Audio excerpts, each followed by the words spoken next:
নমস্কার আমার প্রিয় বন্ধুরা, আশা করছি তোমরা যে যেখান থেকে আমার এই ভিডিওটি দেখছো সবাই খুব খুব ভালো আছো, সুস্থ আছো। আর আমিও তোমাদের সকলের ভালোবাসাতে বেশ ভালো আছি। আমি সাথী, আমার ছোট্ট চ্যানেলে সকল বন্ধুদেরকে অনেক অনেক স্বাগত আর আমার বুক ভরা ভালোবাসা জানিয়ে আজকের ভিডিওটি শুরু করলাম। তো বন্ধুরা, প্রত্যেক দিনের মতনই আজকের ভিডিওটি তোমাদের খুব ভালো লাগবে, তোমরা স্কিপ না করে দেখতে থাকো। আর যে সকল নতুন বন্ধুরা এখনো পর্যন্ত আমার চ্যানেলটি সাবস্ক্রাইব করনি, তোমরা আমার চ্যানেলটি সাবস্ক্রাইব করে নিয়ে আমাকে সাপোর্ট করো। তো বন্ধুরা, তোমরা তো এর আগের ভিডিওতে দেখেছো আমি ছোট্ট একটা গ্যাস ওভেন কিনেছি। বাড়িতে যখন নতুন হাঁড়ি করা কেনা হয় তখন তো আমরা সচরাচর ওই পায়েস রান্না করে থাকি, কিন্তু গ্যাস ওভেন কেনা হয়েছে, তাতে তো স্পেশাল কিছু রান্না করতে হবে। তারপর আজ আবার সানডে, বাড়িতে তো চিকেন বা মাটন কোনো কিছু রান্না হবে। তো বর বলছে একটা কাজ করো, আজকে একটা ভালো জিনিসই রান্না করো, আমি মাটন নিয়ে আসি। ওই কারণে বর মাটন নিয়ে এসেছে। আমরা তো 4 জন, এখানে মোট 1 কিলো মাটন আছে। তো আমি না বেশিরভাগ কড়াই রান্না করি, প্রেসার কুকারে রান্না করি না। তো আমি কিভাবে কড়াই পারফেক্টভাবে মাটন রান্না করি ভাবছি, সেটাই তোমাদের সঙ্গে আজকে আমি শেয়ার করব। এখনকার দিনে চিকেন মাটন রান্না করতে পারে না এমন কেউ নেই।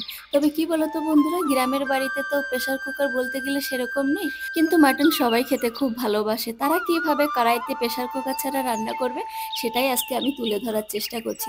তো বন্ধুরা, মাটনটাকে প্রথমে আমি সুন্দর করে পরিষ্কার পরিচ্ছন্ন করে জল ঝরিয়ে রেখেছিলাম। টক দই, লবণ, হলুদ, তেজপাতা, কাঁচা সর্ষের তেল দিয়ে মেখে আমি ঢেকে রেখে দিয়েছি। এখন এখানে দেখো ডুমো ডুমো করে বেশ বড় সাইজ করে আমি আলু কেটে রেখেছিলাম। সামান্য হলুদ দিয়ে আলুগুলোকে হালকা ব্রাউন করে ভেজে নেব। খুব বেশি ভাজতে লাগবে না, আলু ভাজলে যা, না ভাজলে তা। তবে কি বলতো বন্ধুরা, সামান্য একটু কালার আসবে, ওই কারণে আমি ভেজে নিচ্ছি। তোমরা চাইলে নাও ভাজতে পারো, কিন্তু টেস্টটা কিন্তু সেই একই আসবে। এখন আমি একটু পেঁয়াজগুলো কুচি করে নেব। পেঁয়াজ কুচি করিনি তো, এখানে একটা মিডিয়াম সাইজের পেঁয়াজ নিয়ে নিয়েছি। তোমরা তোমাদের মাংস যতটুকু পরিমাণ মতো নেবে সেই হিসাবে পেঁয়াজটা ইউজ করবে। তো আমার এখানে 1 কিলো পেঁয়াজ আছে, আমি মশলা পেস্ট করেছি। তার মধ্যে মিডিয়াম সাইজের একটা পেঁয়াজ দিয়ে পেস্ট করা হয়েছে, আর এখন একটা মিডিয়াম সাইজের পেঁয়াজ কুচি করে নিলাম। তো বন্ধুরা দেখো, আলু আমার হালকা ব্রাউন করে ভাজা হয়ে গেছে। এখন আলুগুলোকে আমি এক এক করে তুলে নিচ্ছি। তো বন্ধুরা, আমার না সত্যি কথা বলতে কি রান্না করতে ভীষণ ভালো লাগে। আমাকে যদি তোমরা বলো পুরো দিন রান্না করে দাও, তাতে আমি খুশি মনে রান্না করে দেবো, কখনোই না আমার একটু কষ্ট হবে না। আমি এতটা ভালোবাসি রান্না বান্না করতে। যাই হোক বন্ধুরা, এখন তেলের ওপরে গোটা জিরে ফোড়ন দিয়ে দিলাম। তো বন্ধুরা, আমি এখানে ছোট চামচের 1 চামচ জিরে দিয়ে দিয়েছি। হালকা ভাজা হতে থাক, ততক্ষণ চলো আমি মশলা পেস্ট করে রেখেছিলাম না, এর মধ্যে কি কি আছে তোমাদেরকে একটুখানি বলে দিই। আদা, রসুন, পেঁয়াজ, শুকনো লঙ্কা, গোটা জিরে, গোটা ধনে, আর হলো গোটা শুকনো লঙ্কা। হালকা একটুখানি জল দিয়ে মিক্সিতে ঘুরিয়ে নিয়েছি, খুব সুন্দর মিহি পেস্ট হয়ে গেছে। এখন এর মধ্যে আমি পরিমাণ মতো হলুদ আর লবণ মিক্স করে নিচ্ছি। কেন বলো তো বন্ধুরা, তেলের উপরে যখন মশলা দেওয়া হয় না, দেখবে ছিটকে একেবারে অবস্থা খারাপ হয়ে যায়। যদি সামান্য একটুখানি হলুদ মিক্স করে নেওয়া হয় তাহলে একদমই ছেটায় না, ওই জন্য। তো বন্ধুরা, এখানে জিরে ভাজা হয়ে গেছে। এখন আমি কাঁচা পেঁয়াজগুলো দিয়ে দিলাম, মানে কুচি করে রেখেছিলাম না ওই পেঁয়াজগুলো। এখন হালকা ব্রাউন করে ভেজে নেব। খুব বেশি কড়া করে ভাজতে হবে না, যেহেতু আমি কড়াই মাংস রান্না করব। মাংস বেশ কিছুক্ষণ ধরে কষাতে হবে, তো সেই কষাতে কষাতে পেঁয়াজটা দেখবি একদম ওর সঙ্গে মিশে যাবে। তো বন্ধুরা, তোমরা তো দেখতেই পেলে আমি পেঁয়াজ কিন্তু খুব বেশি করে ভাজিনি, হালকা ভাজা হয়ে গেছে। তার মধ্যে আমি মশলা পেস্ট দিয়ে দিয়েছি। এখন গ্যাসের ফ্লেম লো করে দিয়ে মশলা আমি কষতে থাকবো, যতক্ষণ না মশলা থেকে কাঁচা গন্ধ যাচ্ছে আর ওপর থেকে তেল ভেসে আসছে ততক্ষণ।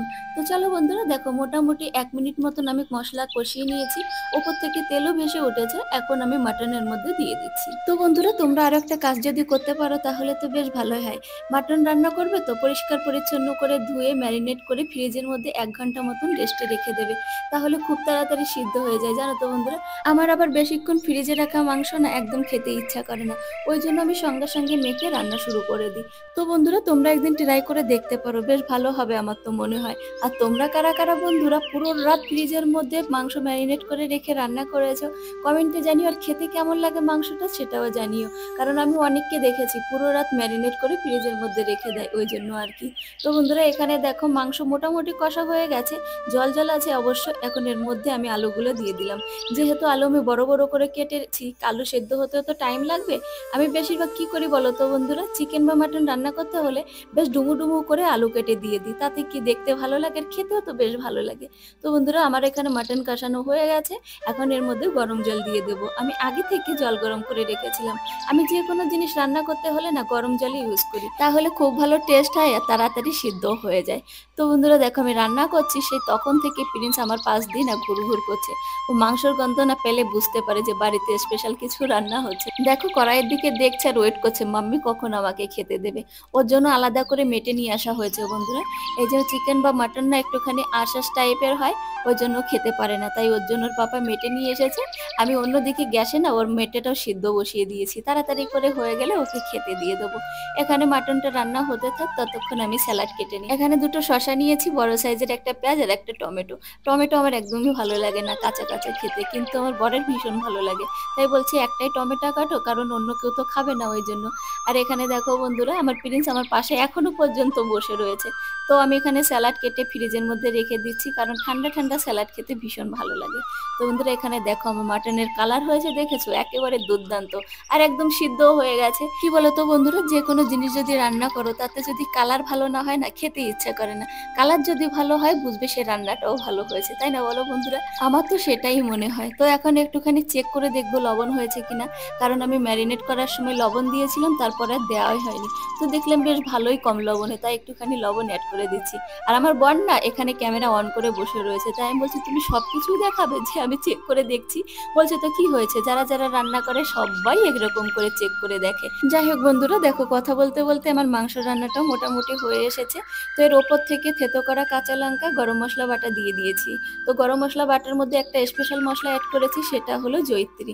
সামান্য একটুখানি জয়িত্রী, দারচিনি, লবঙ্গ আর এলাচ, এটা দিলে না খুব সুন্দর সেন্ট হয় ওই জন্য। তো মোটামুটি 1-2 সেকেন্ড ফুটিয়ে নিলেই তারপর আমার রান্নাটা কমপ্লিট হয়ে যাবে। আর এখানে দেখেছো বন্ধুরা প্রিন্স ওয়েট করে করে ওখানে শুয়েই পড়েছে বেচারাটা। আমার রান্না হয়ে গেছে, এখন আমি নামিয়ে নিচ্ছি। তো বন্ধুরা তোমাদের কেমন লেগেছে আমার মাটন রান্নাটা অবশ্যই কমেন্টে জানিও। আর তোমরা কারা কারা আমার মতন এরকম করে মাটন রান্না করো সেটাও জানাতে ভুলো না। আর যদি আমার রেসিপিটি কোথাও তোমাদের একটু ভালো লেগে থাকে, লাইক দিয়ে চ্যানেলটি সাবস্ক্রাইব করে নিও আর বন্ধুদের সঙ্গে শেয়ার করে দিও। রান্না বান্না কমপ্লিট করে দেখো বন্ধুরা খেতে বসে গেছি। একদম পারফেক্ট সিদ্ধ হয়েছে, না খুব বেশি নরম না একেবারে শক্ত, একদম মাঝামাঝি। আমার তো এরকম ধরনের মাংস খেতে খুব ভালো লাগে। চলো বন্ধুরা আমি খেতে থাকি।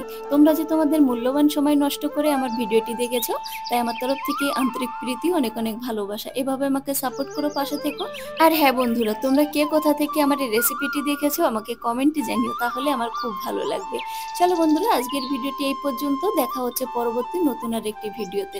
ততক্ষণ তোমরা সবাই খুব খুব ভালো থেকো, সুস্থ থেকো, বাই বাই।